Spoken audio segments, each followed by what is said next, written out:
الحمد لله نحمده ونصلي ونسلم على رسوله الكريم أما بعد فيقول الله سبحانه وتعالى في القرآن الكريم أعوذ بالله من الشيطان الرجيم بسم الله الرحمن الرحيم إنما يعمر مساجد الله من آمن بالله واليوم الآخر وأقام الصلاة وآتى الزكاة ولم يخش إلا الله فعسى أولئك أن يكونوا من المهتدين. وقال أيضا في بيوت أذن الله أن ترفع ويذكر فيها اسمه يسبح له فيها بالغدو والآصال رجال لا تلهيهم تجارة ولا بيع عن ذكر الله وإقام الصلاة وإيتاء الزكاة يخافون يوما تتقلب فيه القلوب والأبصار. وقال أيضا وأن المساجد لله فلا تدعوا مع الله أحدا. صدق الله العظيم. وقال نبينا محمد صلى الله عليه وسلم المسجد بيت كل تقي أو كما قال صلى الله عليه وسلم. புகழ் அனைத்தும் அல்லாஹ் சுப்ஹானஹு வ தஆலா ஒருவனுக்கு உரித்தாகும். ஸலாத்தும் ஸலாமும் இறுதி நபி முஹம்மது ஸல்லல்லாஹு அலைஹி வஸல்லம் அவர்கள் மீதும் அன்னாரின் வாழ்க்கை வழிமுறைகள் அனுமணமாக எடுத்து நடந்து உலகத்தில் அல்லாஹ்வுடைய ரிதாவை, திருப்தியை, சந்தோஷத்தை அடைந்து கொண்ட சஹாபாக்கள், தாபிஊங்கள், தபவு தாபிஈன்கள், முஸ்லிம்கள், மூமின்கள் அனைவர்கள் மீதும் உண்டாவதாக. ஜும்மாவுடைய கடமை நிறைவேற்றுவதற்காக அல்லாஹ்வின் வீட்டில் நின்று கூடியிருக்கும் அல்லாஹ்வின் நல்லடியார்களே, அருமை இஸ்லாமிய சகோதரர்களே, அல்லாஹ் சுப்ஹானஹு வ தஆலா எவைகளை எமது வாழ்க்கையில் எடுத்து நடக்குமாறு ஏவிருக்கிறானோ அப்படியான அல்லாஹ்வுடைய கட்டளைகளை மதித்து ஏற்று நடக்குமாறும், எவைகளை செய்ய வேண்டாம் என்று தடுத்திருக்கிறானோ, ஹராமாக்கி இருக்கிறானோ அப்படியான அல்லாஹ்வுடைய தடைகளை, ஹராம்களை, அல்லாஹ் வெறுக்கின்ற விடயங்களை முற்றுமுழுதாக தவிர்ந்து தக்வாவுடன் வாழுமாறு அடியேனையும் உங்களையும் நான் தக்வாவின் மூலம் வசிய செய்து கொள்கிறேன். இத்தகுல்லாஹ ஹைசுமா குந்தும். ஹிஜ்ரி 1447 ஆண்டின் முஹர்ரம் மாதத்தின் 3வது ஜும்மாவுடைய கடமை நிறைவேற்றுவதற்காக நாம் ஒன்று கூடி இருக்கிறோம். அன்பானவர்களே, பிரசங்கத்தை ஆரம்பிக்க முன்னால் ஒரு பணிவான, ஒரு உருக்கமான வேண்டுகோள். நெஞ்சால் கிபிலாவை முன்னோக்கி இருக்கின்ற நாம் கண்களால் ஹத்தீபுடைய முகத்தை முன்னோக்கி கேட்டால் தூக்கம் விழித்து உற்சாகமாக கிரகிப்புடன் உள்ளத்திலே பதியும் விதத்தில் ஹுத்பாக்களை செவிமடுக்கலாம். சிலர் வாழ்க்கையிலே கேட்கின்ற உபதேசம் புத்திமதி என்றால் இந்த வெள்ளிக்கிழமையுடைய ஹுத்பா மாத்திரம்தான். எனவே அதை கொஞ்சம் விழிப்புணர்வுடன் அல்லது விழிப்புணர்ச்சியுடன் கிரகிப்புடன் அல்லாஹ் சொல்லுகின்ற ஜல்ல ஜலாலுடைய நன்மாராயமாகிய ஃபபஷ்ஷிர் இபாதில்லதீன யஸ்தமிஊனல் கவுல், நல்ல விடயங்கள், புத்திமதிகள், குர்ஆன் உபதேசங்கள் செய்யப்படுகின்ற பொழுது யஸ்மஊன் அல்ல, போனை கிண்டிக் கொண்டும் குத்பா கேட்கலாம், காப்பட்டை பார்த்து கொண்டும் கேட்கலாம், தூங்கிக் கொண்டும் கேட்கலாம், சாய்ந்து கொண்டும் கேட்கலாம். அது சமா என்பார்கள். இஸ்திமா என்பது கிரகிப்பு. எனவே பிரசங்கங்களை, உபதேசங்களை கிரகிப்பவர்களுக்கு நன்மாராயம் சொல்லுங்கள் என்ற அல்லாஹ்வுடைய நன்மாராயத்துக்கு நம் அனைவர்களையும் அல்லாஹ் உரித்தாக்குவானாக. எனவே யாரும் தூங்க வேண்டாம். மிக முக்கியமான ஒரு தலைப்பில் உங்களோடு சில விடயங்களை பரிமாறிக்கொள்ள நான் மிம்பரிலே ஏறி இருக்கிறேன். அன்பானவர்களே, கியாமத் நாளுடைய அடையாளம் நம்மின் மூலம் ஹயாத்தாக கூடாது. என் மூலம் ஒரு கியாமத் நாளுடைய அடையாளம் நடக்கிறது என்றால் என்ன தெரியுமா அர்த்தம்? யா அல்லாஹ், நான் கியாமத்துக்கு ரெடி, நீ கியாமத்தை உண்டு பண்ணு. சவால் விடுவதற்கு சமமானது. எங்கள் மூலம் நடந்து கொண்டிருக்கக்கூடிய நவீன கால தஜ்ஜாலையும் யாஜூஜ் மாஜூஜையும் மஹதி அலைஹிஸ்ஸலாத்தையும் எதிர்பார்க்கின்ற நாம் நாளாந்தம் ஒரு கியாமத்தினுடைய அடையாளத்தை உயிர்ப்பித்துக் கொண்டிருக்கிறோம். அதுதான் என்னுடைய தலைப்பு. அதிலிருந்து தவிர்த்து கொள்வது எப்படி? அன்பானவர்களே, எவ்வளவு சிறப்புகள், எவ்வளவு பாக்கியங்கள், நம்முடைய வாழ்க்கையின் பிரச்சினையே இந்த அமலில் இருக்கிறது தீர்வு என்பதை பிரசங்கத்தை உள்வாங்கினால் நமக்கு புரியும். நான் தேர்ந்தெடுத்த தலைப்பு மஸ்ஜிதை செழிப்பாக்கி வாழ்வை சிறப்பாக்குவோம். இந்த மஸ்ஜிதை விட்டு ஒதுங்கி வாழ்வை வளப்படுத்த பார்க்கிறோம். மஸ்ஜிதை விட்டு தூரமாகி சம்பாதிக்க பார்க்கிறோம். ஜுமாவுடைய தொழுகைக்கு இக்காமத்தின் பொழுது வந்து சேர்கின்ற அளவு பிஸியாகிவிட்டோம். இந்த வயது எனக்கு இன்று 30, 40, 20, 60, 70, 75, 80, 15, 20, 18 என்று வைத்துக் கொள்ளுங்கள். ஒரு வருடத்துக்கு 50 லட்சம் ஜும்மா தொழுகைகளிலே கலந்து கொள்கிறேன். இந்த வெள்ளிக்கிழமை ஹத்தீப் மிம்பரில் ஏறி சொல்கின்ற சலாமுக்கோ மஸ்ஜிதிலே சுன்னத் தொழுகையை முடித்துவிட்டு உட்கார்ந்து பதில் சொன்னேன் என்று சிலர் சிந்திக்க வேண்டிய கட்டாய கடமையில் இருக்கிறோம்.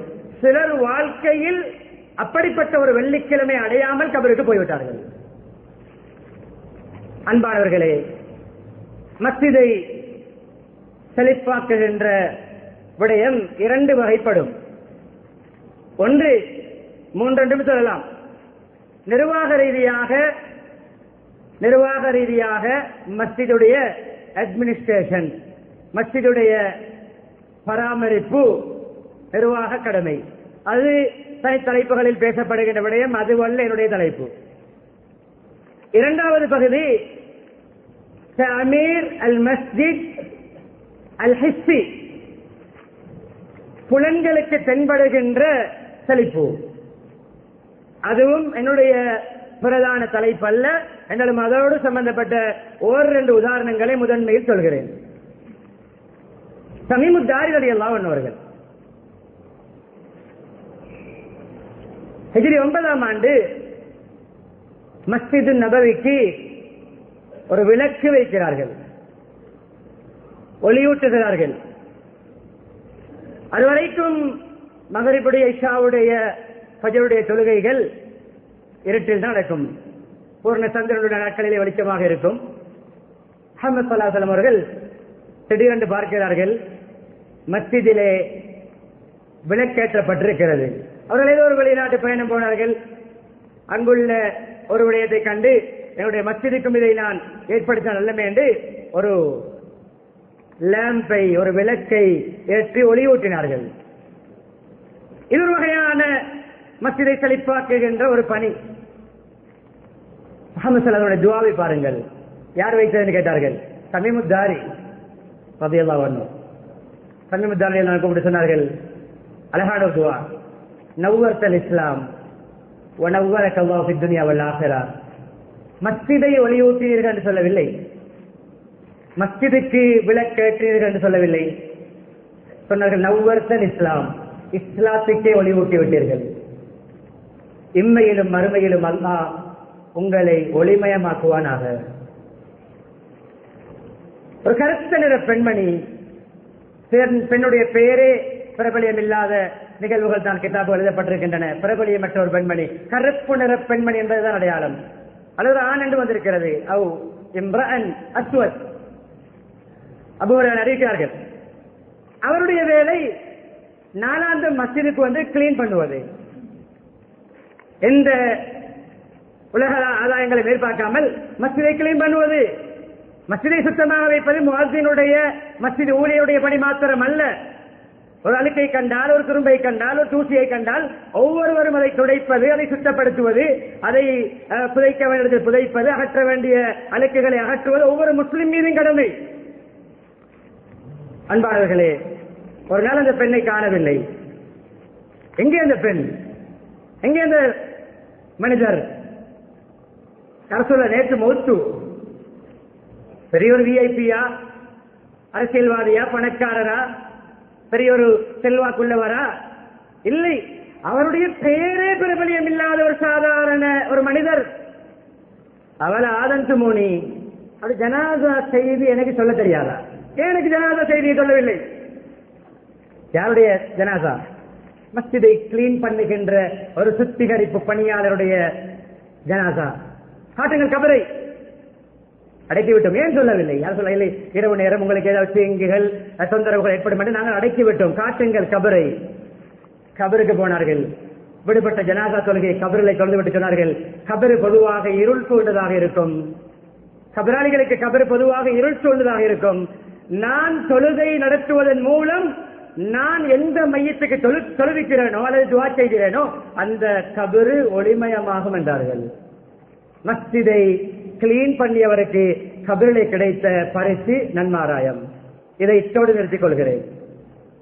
மஸ்ஜிதுடைய ஒழுக்கத்தில் ஒரு நிகழ்வை சொல்லி பிரதான தலைப்பை தொடர்கிறேன்.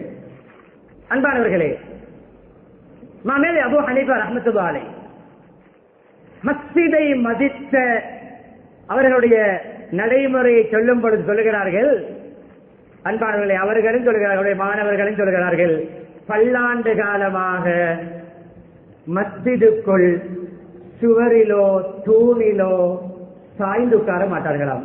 சாய்ந்து உட்காருவதை கூட அவமரியாதையாக பார்த்தார்களாம். நோயாளிகள் வருத்தப்படுவர்கள் சாய்வது தவறல்ல, ஆனால் சாய்ந்திருப்பதில் அதிகமானவர்கள் வாலிபர்களாக இருப்பார்கள். இந்த காலம் அபூ ஹனீஃபா ரஹ்மத்துல்லாஹி அலைஹி மஸ்ஜித் சாய்ந்து கூட உட்கார மாட்டார்கள். அல்லாஹ்வுடைய மாளிகையில் இது ஒரு அவமரியாதையாக இருக்குமோ? மஸ்ஜிதை அவமதிப்பது மதிப்பது என்ற தலைப்பின் ஒரு விடயத்தை முன்வைத்துவிட்டு இப்பொழுது மஸ்ஜிதை செழிப்பாக்குவது அமல்கள் மூலம், இபாதத் மூலம், ஜிக்ர் மூலம், குர்ஆன் திலாவத் மூலம், மஸ்ஜிதை அடிப்படையாக கொண்ட சமூகம் உருவாகாத வரை சமூகத்தை எழுச்சி பாதையில் கொண்டு போக முடியாது. மஸ்ஜிதை விட்டும் தூரமாகியதுதான் ஒழுக்க இனத்துக்கு காரணம். மஸ்ஜிதை விட்டும் நம்முடைய கல்வி நடவடிக்கை தூரமாகியதுதான் ஒழுக்க இனத்துக்கு காரணம். ஆசிரியர்களுக்கு அடிப்பதும், மொத்த கடிதம் எழுதுவதும், சோசியல் மீடியாக்களில் ஆசான் ஆசிரியர்களை பரிகாசம் செய்வதும், பட்ட பேர் சூட்டி அழைப்பதும், பொது போக்குவரத்துகளிலே ஆசிரியர்கள் நின்று கொண்டிருக்கும் பொழுது மாணவர்கள் உட்கார்ந்து பயணிப்பதும், ஒரு காலத்திலே முஅல்லிம் உஸ்தாத் சேர்மார்களை கண்டால் 1 கிலோமீட்டருக்கு அங்கால் கண்டால் பார்வை கூர்மையாக இருந்தால் பைக்கில் இருந்து சைக்கிள் இருந்து இறங்கி தள்ளிக்கொண்டு போவோம். இன்று ஹிண்டுக்கு ஹோன் அடித்து விட்டு போகின்ற காலம், வேகமாக ஓட்டிச் செல்கின்ற காலம். ஏன்? மஸ்ஜிதை விட்டும் ஆன்மீகத்தை விட்டும் ஸ்பிரிச்சுவாலிட்டி என்று சொல்கின்ற ஆன்மீகம் நம்முடைய மாணவர்களிடம் இல்லை. மாணவர்கள் புறமிருந்து முகத்தில் கரியை பூசிக் கொண்டிருக்கிறோம். வெறும் டிகிரிகளையும் வெறும் ப்ரமோஷன்களையும் ஹையர் ஸ்டடிகளையும் மாத்திரம் கொடுக்கிறோம். கிளாஸ் போன பிள்ளையிடம் லஞ்ச் எடுத்தியா, சாப்பிட்டியா, பசியோடு இருக்க வேணும், டைமுக்கு சாப்பிடு என்று சொல்கின்ற பெற்றோர்கள் 3 மணிக்கு கிளாஸ் ஆரம்பித்து 7 மணிக்கு முடிகிறது. அசர் தொழுதியா என்று கேட்டவர்கள் எத்தனை பேர்? அசர் தொழுதியை மிஸ் ஆக்காதே. 5 மணிக்கு கிளாஸ் ஆரம்பித்து 8 மணிக்கு முடிகிறது. மகரிப் தொழுகை எங்கே? இதுதான் தரித்திரியம், இதுதான் முசீபத், இதுதான் தந்தையுடைய கண்ணையே மகன் புடுங்குவதற்கு காரணம். போதை வஸ்து பாதிக்க பணம் கொடுக்காவிட்டால் இதுதான் காரணம். தாயுடைய வயிற்றையே கிழிக்க காரணம். ஒரு தாய் எங்கு பதுக்கினாலும் பணம் காணாமல் போகிறது என்று டப்பாவில் போட்டு விழுங்கி விட்டு படுப்பாராம். அதை கண்ட போதை வஸ்து பாவிக்கின்ற மகன் தாய்க்கு ஆபரேஷனை பண்ணிவிட்டார். இதெல்லாம் எங்கே உருவாகியது? மஸ்ஜிதில் இருந்து தூரமாகிய சமூகத்தின் மூலமாக. அன்பானவர்களே, சிறப்புகளை மாத்திரம் அடுக்கிக் கொண்டு போனால் எனக்கு தரப்பட்ட நேரம் இடம் கொடுக்காது. முக்கியமான விடயங்களை சொல்வேன். ஆன்மீகத்தோடு தொடர்பானவர்கள் செழித்தார்கள், பிரகாசித்தார்கள். வைத்தியத்துறையின் தந்தை இப்னு சீனா, அவரை வைத்தியத்துறையின் தந்தை என்ற பகுதியில் அந்த எங்களிலே மாத்திரம் பார்க்கிறோம். அவருடைய ஆன்மீகம், அவருடைய கொள்கை ரீதியான சில விடயங்கள் பேசப்பட்டிருக்கின்றது. அது அல்லாஹ்வும் அவருக்கும் உரிய விடயம் என்றாலும் அவர் அவருடைய ஆன்மீக தொடர்பை, அவருடைய ஆய்வு மையத்துக்கும் மஸ்ஜிதுக்கும் இருந்த தொடர்பை விவரிக்கிறார். நான் என்னுடைய ஆய்வு கூடத்தில், என்னுடைய லேபிலே, என்னுடைய ரிசர்ச் சென்டரிலே ஆய்வு செய்வேன். ஆய்வில் முடிவெடுக்க, ஃபைனல் டிசிஷன் கன்ஃபியூஸ் ஆகும் பொழுது, இறுதி தீர்மானம் எடுக்க தடுமாற்றம் ஏற்படுகின்ற பொழுது உடனே மஸ்ஜிதுக்கு போவேன். வைத்தியத்துறையின் தந்தையை வைத்தியத்துறைக்கு முன்மாதிரியாக எடுக்கின்ற நாம் அவருடைய மஸ்ஜிதுடைய தொடர்பை ஏன் விட்டோம்? மஸ்ஜிதுக்கு போவேன், வுது செய்வேன், அந்த சந்தேகத்தை 2 ரக்காத் தொழுது அல்லாஹ்விடம் கேட்டு முடிவு, தொழுது விட்டு வந்த ஆய்வு கூடத்திலே அமர்வேன், முடிவு வெளியாகும்.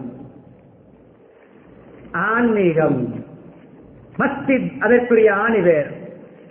அன்பான மஸ்ஜிதுக்கு வருகிறோம், இப்பொழுது வந்தோம், ஆயிரக்கணக்கான பேர் இப்பொழுது இந்த ஹுதா ஜும்மா மஸ்ஜிதிலே, எங்களுடைய மஸ்ஜிதிலே அமர்ந்திருக்கிறோம்.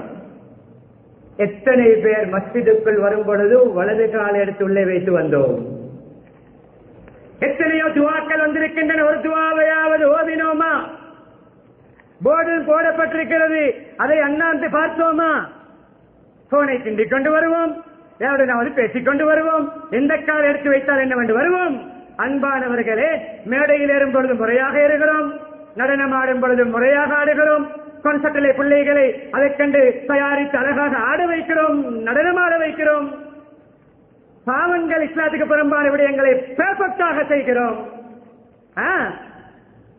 எப்படியான கட்சிகளில் அழகாக நடமாற பயிற்சிக்கிறோம். மஸ்ஜிதுக்கு வரும் பொழுது 30 வருடங்களாக வருகிறேன், 40 வருடங்களாக வருகிறேன், 15 வருடங்களாக வருகிறேன், 10 வருடங்களாக வருகிறேன். வாழ்க்கையில் ஒரு தடவையாவது வலது காலை எடுத்து வைத்து விட்டு வரவில்லை என்றால் எங்கு போய்கொண்டிருக்கிறோம்? அவுதில்லாஹில் அஸீம் வபிவஜ்ஹில் கரீம் வசுல்தானில் கதீம் மினஷ் ஷைத்தானிர் ரஜீம் அல்லாஹும்ம இஃப்தஹ் லி அப்வாப ரஹ்மதிக். ஒரு துஆ, பிஸ்மில்லாஹ் வஸ்ஸலாத்து வஸ்ஸலாமு அலா ரசூலில்லாஹ். மஸ்ஜிதுக்குள் வரும் பொழுது ஸலவாத் இருக்கிறது, எத்தனை பேருக்கு தெரியும்? அல்லாஹும்ம இஃப்தஹ் லி அப்வாப ரஹ்மதிக்.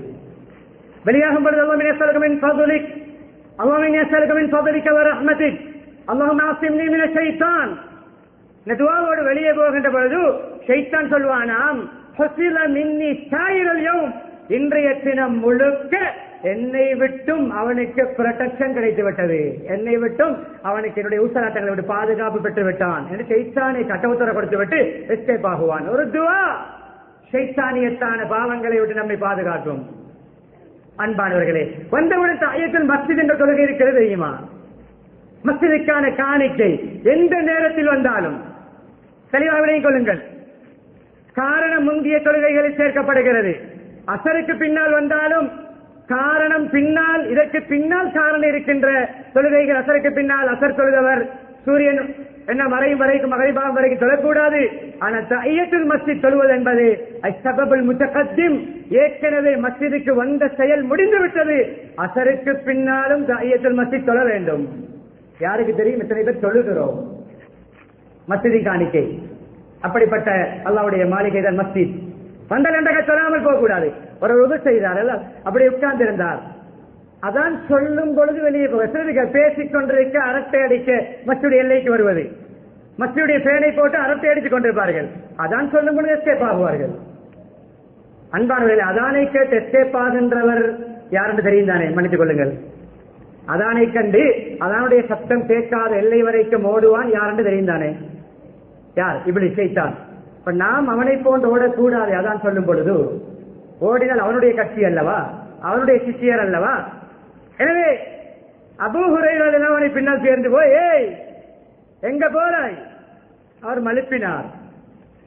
சொன்னார்கள், இவன் ஃபகத் அஸாபல் காசிம், இவன் அல்லாஹ்வுடைய ரசூலுடைய வழிகாட்டலுக்கு மாறு செய்து விட்டான் என்றார்கள்.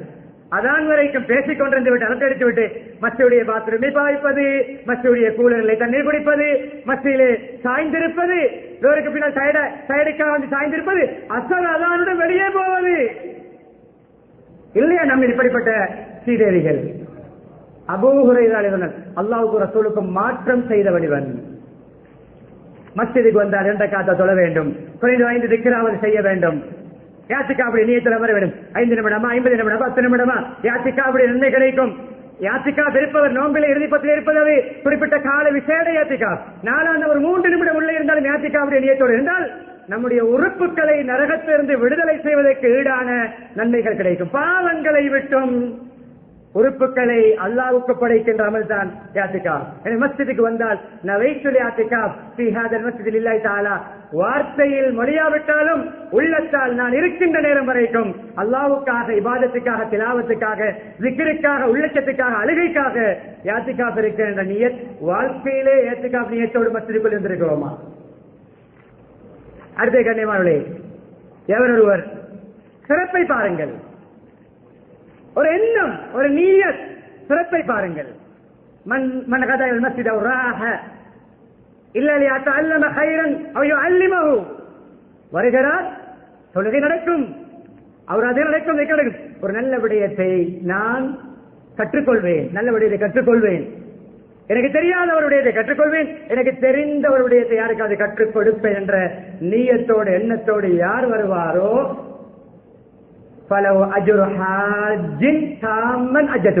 பரிபூர்ணமாக குறைபாடின்றி நன்மைகளை பெற்றுக் கொண்ட ஒரு ஹாஜிக்கு கிடைக்கின்ற பரிபூர்ணமான அஜ்ஜுக்கீடான நன்மை. நாளாந்தம் 5 நேர தொழுகைக்கு வரும் பொழுது தொழுகையோடு சேர்த்து ஹஜ்ஜுடைய நன்மையோடு போக வேண்டிய நாம் எந்த நியத்தோடு வருகிறோம்? தொழுகைக்கு வரும் பொழுது அந்த நியத்துக்கு அந்த கூலி, கடுமையான ஹஜ்ஜை செய்ய வேண்டும். அது போன்ற ஒரிஜினல் காப்பியும் போட்டோ காப்பியும் போன்று பேஸ் சர்டிபிகேட் ஒரிஜினல் ஒன்று இருக்கும், 10 காப்பி அடிப்பது போன்று ஹஜ் ஒரிஜினல் பேசிக் ஹஜ் ஒன்று கடமை, அது போன்ற ஈக்குவலான அதுக்கு சமமான நன்மை கிடைக்கும். அடுத்த ஹதீஸ், அஜ்ஜல்லாஹு லஹு நுஸுலா, காலை மாலை தொழுகை கண்டு வரவில்லை, காலை மாலை எத்தனை தடவை யார் மஸ்ஜிதுக்கு வருவாரோ அவர் வரும் பொழுதெல்லாம் காலையில் எத்தனை தடவை, மாலையில் எத்தனை தடவை, டோட்டலாக எத்தனை தடவை வருகிறாரோ அத்தனை விருந்து பசாரங்களை சுவர்க்கத்திலே அல்லாஹ் ஏற்படுத்துகிறார். சுவர்க்கத்துடைய விருந்தாளி மஸ்ஜிதுக்கு வருபவர். மஸ்ஜிதுக்கு வரும்பொழுது என்ன நினைத்து, அல்லாஹ்வுடைய விருந்துக்கு போகிறேன், அல்லாஹ்வுடைய விருந்துக்கு என்னுடைய பெயரை கொடுக்கிறேன், அல்லாஹ்வுடைய சுவர்க்கத்துடைய விருந்தாளிகளுடைய பட்டியலிலே என்னுடைய பெயரை நான் பதிகிறேன். அதே போல கண்ணியமானே, வீட்டிலே உது செய்கிறார், இருக்கின்றது உது செய்கிறார், அப்படியே மஸ்ஜிதுக்கு வருகிறார், மஸ்ஜிதுக்கு உதுவின் பிறகு மஸ்ஜிதுக்கு வருகிறார். ஒவ்வொரு 8க்கும் ஒரு பாவம் மன்னிக்கப்படுகிறது, ஒவ்வொரு 8க்கும் ஒரு அந்தஸ்து எட்டப்படுகிறது. ஒரு 100 மீட்டர் என்றால், ஒரு மீட்டருக்கு ஒரு 4 அடி வைக்கிறோம் என்றால், ஒரு 3 அடி வைக்கிறோம் என்றால், ஒரு யாருக்கு 300, வருவதற்கு 300, போவதற்கு 600, 100 மீட்டருடைய உதாரணம், 100 மீட்டர் தூரத்துடைய உதாரணம், வருவதும் போவதும் 600 எட்டுக்களா, 600 பாவங்கள் மன்னிக்கப்படுகிறது, 600 அந்தஸ்துகள் உயர்த்தப்படுகிறது. வேறொரு ஹதீஸிலே வெள்ளிக்கிழமைக்கும் குறிப்பாக வந்திருக்கிறது, 600 நன்மைகள் எழுதப்படுகிறது. 600 100 மீட்டர் தூரத்தில் நடந்து வருபவருக்கு 5 நேர தொழுகைக்கு 5030 3000 நன்மைகள், 3000 அந்தஸ்துகள், 3000 பாவங்கள் மன்னிக்கப்படுகிறது. அந்த நடை மஸ்ஜிதை நோக்கிய நடை. அவர் நடந்து போகும் பொழுது கானத் லஹு நாஃபிலா ஸலாத்துஹு வ மஷ்யுஹு லஹு நாஃபிலா, அவருடைய நடை அவருக்கு நஃபில் தொழுகை, அவருக்கு நஃபில் தொழுகை. ஒரு மூத்த சஹாபி இருந்தார் ரலியல்லாஹு அன்ஹு, அவர்தான் மஸ்ஜித் நபவியிலிருந்து மிக தொலைவில் உள்ள வீடு, தூரமாக வசிக்கக்கூடியவர். ஒவ்வொரு நேர தொழுகையும் மஸ்ஜிதிலே தவறாது. பரிதாபப்பட்டு சஹாபாக்களில் ஒருவர் மஷூரா சொன்னார், பெரியவரே நடந்து வருகிறீர்கள், தொலை தூரம், கழுதையாவது வாங்கிக் கொள்ளலாமே, நம்முடைய பாணியில் ஒரு பைக்கையாவது வாங்கிக் கொள்ளலாமே, ஒரு புத்தைக்கலாவது வாங்கிக் கொள்ளலாமே, ஒரு மோட்டார் பைக்காவது வாங்கிக் கொள்ளலாமே என்று தெரியுமா சொன்னார். இந்த உரையாடலை முஹம்மது ஸல்லல்லாஹு அலைஹி வஸல்லம் கேட்டுக் கொண்டிருக்கிறார்கள். இவரிடம் ஒருவர் கேட்பதும் அவர் பதில் சொல்வதும். அவர் சொன்னார், நான் வருகின்ற போகின்ற தொலை தூரம் என்னுடைய நன்மை ஏட்டிலே எழுதப்பட வேண்டும் என்ற அவாவோடுதான் நான் நடந்தே வருகிறேன். என்னை நடத்தி வருவதற்கு ஆரோக்கியம் இருக்கிறது. மஸ்ஜித் நபவியிலிருந்து தொலைவில் உள்ள, ஆக தொலைவில் உள்ள வீடு அவருடைய வீடு. சொன்னார்கள். அதை கேட்டுக்கொண்டு வந்து விட்டு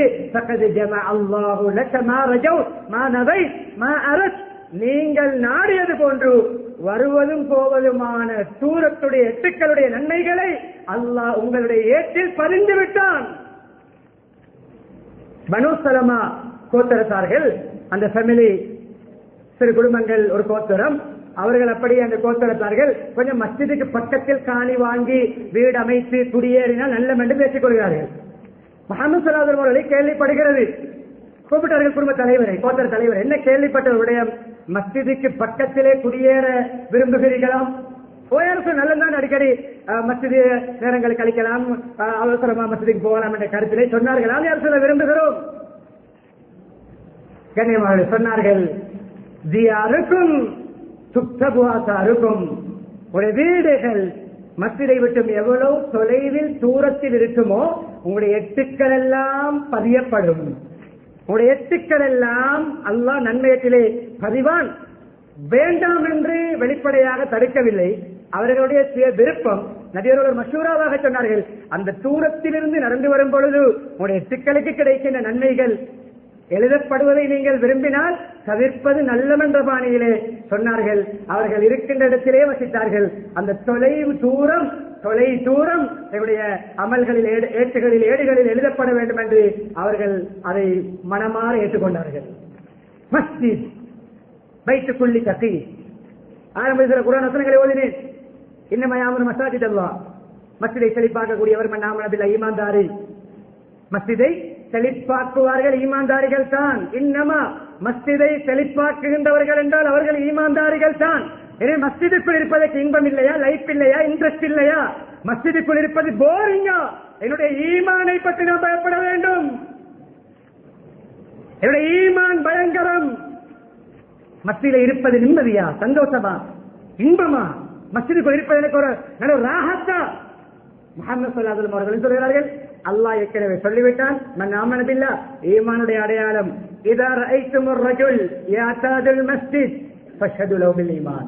ஒரு மனிதர் மஸ்ஜிதோடு நெருங்கிய உறவை பேணுகிறார், அடிக்கடி யாத்தாது நார்மலாக போய் வருகிறார், அடிக்கடி போய் வருகிறார், அடிக்கடி மஸ்ஜிதுக்கு போய் வருகிறார், அவர் மூமின் என்று நீங்கள் சாட்சி சொல்லுங்கள், அவர் விசுவாசி என்று சான்று பாருங்கள். குர்ஆன் ஆயத், ஹதீஸை முனைத்தேன். அன்பானவர்களே, அப்துல்லா இப்னு ஸுபைர் ரலியல்லாஹு அன்ஹு அவர்கள், அபூபக்கருடைய பேரன், அஸ்மா ரலியல்லாஹுடைய மகன், நபியுடைய மச்சானுடைய மகன். ஓய்வு நேரங்கள் அவர்கள் இருப்பது மஸ்ஜிதில் தான். குடும்பத்துக்குரிய நேரம், வியாபாரத்துடைய நேரம் போக அதிகமாக மஸ்ஜிதில் தான் இருப்பார்கள். சில கேட்பார்கள், என்ன துனியாவுடைய தொழில் விடயங்கள்? ஆம், துனியாவுடைய விடயத்தில் ஈடுபடுகிறேன், அதை நேரத்தை குறைத்துக் கொள்கிறேன், மறுமை பயணத்துக்கு ஆகராவுக்கு கூடுதலாக சம்பாதித்துக் கொள்கிறேன், மஸ்ஜிதில் நட்டப்பட்ட தூண் போன்று நின்று வணங்குவார்கள் என்று வந்திருக்கிறது. அன்பானவர்களே, அதே போன்று அடுத்த மஸ்ஜிதுக்குள்ளே சம்பந்தப்பட்ட சிறப்புகளில் வருகிறோம். சுன்னத்து தொழுதோம், உட்கார்ந்தோம், இக்காமத்துக்கு 3 நிமிடம் இருக்கிறது, இக்காமத்துக்கு 5 நிமிடம் இருக்கிறது. குர்ஆன் திலாவத், திக்ர், தஸ்பீஹாத்துகளிலே அதானுக்கு இக்காமத்துக்கு இடையிலே துஆக்கள் மறைக்கப்பட மாட்டாது என்ற அடிப்படையிலே துஆக்களில் ஈடுபடுகிறோம். அது வெறும் திக்ரோ துஆவோ குர்ஆன் திலாவத்தோ மாத்திரமல்ல, மகானதி ஸலாத்து தஹ்திஸுஹு, அவரை தொழுகை, ஒரு நேர தொழுகை தடுத்து வைத்திருக்கும் காலமெல்லாம், ஒரு நேர தொழுகை எதிர்பார்த்திருக்கும் காலமெல்லாம் மாதாமதி ஸலா, அவர் தொழுது கொண்டுதான் இருக்கிறார். மஸ்ஜிதிலே அமர்ந்திருப்பதே தொழுகை. மஸ்ஜிதிலே ஒரு நேர தொழுகையை எதிர்பார்த்து இருப்பது தொழுகை. அமர்வே தொழுகை என்றால் தொழுகைக்கு என்ன சிறப்பு? அன்பானவர்களே, அடுத்ததாக சிறப்புகள் ஏராளம் இருக்கின்றன. இத்தோடு நான் சிறப்புகளை சுருக்கி சொல்ற நிகழ்வுகளை முஹம்மது ஸல்லல்லாஹு அலைஹி வஸல்லம் அவருடைய நான் ஓதிய இந்த ஆயத்துடைய சாராம்சம், அல்லாஹ்வுடைய மாளிகைகளை ஃபீ புயூத்தின் லதீன துர்ஃபா வ யுஸ்கர ஃபீஹா இஸ்மு, அல்லாஹ்வுடைய பெயர் நாமம் உயர்த்தப்பட வேண்டும், மொழியப்பட வேண்டும், அல்லாஹ்வுடைய பெயர் சொல்லப்பட வேண்டும், தேவை கேட்பவாறு மஸ்ஜிதுகள் உயர்த்தி கட்டப்பட வேண்டும், தேவை கேட்டவாறு ஆடம்பரத்துக்கோ பெருமைக்கோ அல்ல. அப்படியான மஸ்ஜிதுகளிலே ரிஜாலுன், சில மனிதர்கள், ரிஜால்கள் சில ஆண்கள், உண்மையான நல்ல தலை சிறந்த ஆண்கள் இருப்பார்கள். காலை மாலை எல்லாம் துளித்துக் கொண்டு இருப்பார்கள். காலை மாலை அல்லாஹ்வை துதித்துக் கொண்டு தொழுது உடன் ஓடுவதல்ல, ஒரு 10 நிமிடத்தை ஒதுக்கி அல்லாஹ்வை திக்ர் செய்வது, துஆக்கள் ஓதுவது, அவர்களை ஓதுவது, இது தனியான அமல். ரிஜாலுன் அவர்கள் எல்லாம் உண்மையான ஆண்கள் என்று அல்லாஹ் சொல்கிறார். லா துல்ஹிஹிம் திஜாரா அவருடைய வியாபாரமோ அவருடைய வணிகமோ ஜப்போ கொடுக்கல் வாங்கலோ ஏனைய துனியாவுடைய ஈடுபாடுகள் அவர்களை பராக்காக்காது, பிஸியாக்காது. நம்பிக்கையில் அல்லாஹ்வுடைய ஞாபகத்தை விட்டு மறக்கடிக்காது. அவர்கள் கேலஸாக வாழ மாட்டார்கள். கண்ணியமான அதான் சொன்னவுடன் மஸ்ஜிதுக்கு ஓடி வருவார்கள். அதான் சத்தத்தை மஸ்ஜிதிலிருந்து கேட்பார்கள். அதான் சொன்னவுடன் மஸ்ஜிதுக்கு சமூகம் அளிப்பார்கள். அவர்கள் எல்லாம் உண்மையான தைரியம் உள்ள பரிபூர்ணமான ஆண்கள் என்று அல்லாஹ் வர்ணிக்கிறார். நாசு என்று சொல்லவில்லை, ரிஜாலுன். அப்படிப்பட்ட பாக்கியமும் மஸ்ஜிதை செழிப்பாக்கக்கூடிய ஹயாத்தாக்கக்கூடிய கிடைக்கிறது. அதே போல கண்ணியமானவர்களே, சில நிகழ்வுகளோடு இறுதி கட்டத்தை முடித்துக் கொள்கிறேன். சஹாபாக்களுடைய சகல வாழ்க்கை பிரச்சனைகளையும் மஸ்ஜிதை மையமாக வைத்துதான் தீர்த்துக் கொண்டார்கள். அடிப்படை பிரச்சனை ஒரு மனிதனுடைய அன்றாட ஒரு அத்தியாவசியமான ஒரு உடலியல் ரீதியான ஒரு பிரச்சனை தான் பசி. பசி பசி வந்தாலே சஹாபாக்கள் மாத்திரமல்ல, முஹம்மது ஸல்லல்லாஹு அலைஹி வஸல்லம் அவர்களும் ஓடி வருவது மஸ்ஜிதுக்கு. ஒரு நாள் உமர் வருகிறார்கள். பசி, தொழுகை இல்லாத ஒரு நேரம், தெரிந்த முகமது வருகிறது. அபூபக்கர் எல்லாம் என்ன உமர் இந்த நேரம் பசி? அபூபக்கர் நீங்கள் என்ன இந்த நேரம் பசி? மூன்றாவது ஒரு நபரை பார்க்கிறார்கள். நல்ல பழக்கப்பட்ட ஒரு முகம், முஹம்மது ஸல்லல்லாஹு அலைஹி வஸல்லம் அவர்கள். என்னப்பா ரெண்டு பேரும் மஸ்ஜிதிலே? சொல்ல பசி. எனக்கும் அதுதான் காரணம் அப்பா, எனக்கும் பசி. எங்க வந்தார்கள்? பசிக்கு உணவு தேடி வந்ததும் மஸ்ஜிதுக்கு. ஏன் தெரியுமா?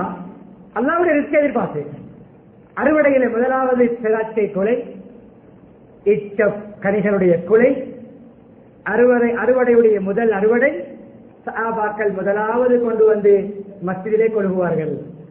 சுடப்படுகின்ற ரொட்டியில் முதலாவது இறக்குகின்ற ரொட்டி மஸ்ஜிதுக்கு வரும். என்ன அடைந்தாலும் கொண்டு வந்து மஸ்ஜிதிலே வைப்பார்கள்.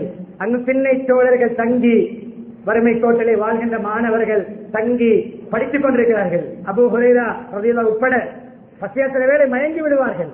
அவர்களுக்கு உதவும் பசியாளிகள் வந்து எந்த நேரம் சாப்பிடலாம். அன்பானவர்களே, அந்த நேரம் மஸ்ஜித் ஒன்றும் இருக்கவில்லை.